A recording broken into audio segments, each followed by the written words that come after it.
Je déclare l'officialisation du plan d'aménagement concerté des pêcheries maritimes de la région de Melaky ce 3 février 2017.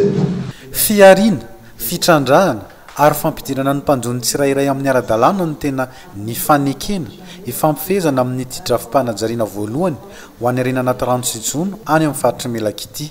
Ambonin'ireo ny fitandonana ny tontolo iainana anaty ranomasina sy fitsinjarana mitovy ny faritra na fahafahan'ny mpanjony vaventy sy mpanjony madinika. Misy commune fito ambin'ny folo aloha ny voakasika an'izy ity.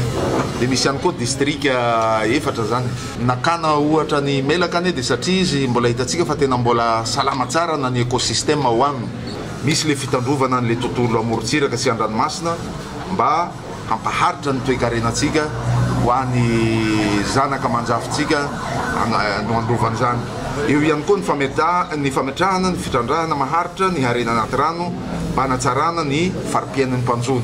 Ampirindra ny resaka jono amin'iny faritra Melaky ny fisian'io drafitra mikasika ny fanjonoana io. Misy fotoana dia tena mahatsapa hoe victime ireo mpanjony madinika ireo tratry ny reto mpanjony lehibe reto. Mifanojo amin'ny tetikasa iarahan'ny fitondram-panjakana malagasy sy banky iraisam-pirenena Shoffice 2 hatao any amin'ny faritra Melaky ny faneken'ny ministeran'ny harena anaty rano sy jono ity drafi-panajariana vaovao voalohany ity ifanampy amin'ny ministeran'ny harena anaty rano sy jono amin'ny fanatanterahana ireo ao amin'ny faritra Melaky ny ONG Blue Ventures. Marina fa 80 ka hatramin'ny 90 isan-jaton'ny mponina any amin'ny faritra Melaky dia mbola mivelona amin'ny fanjonoana.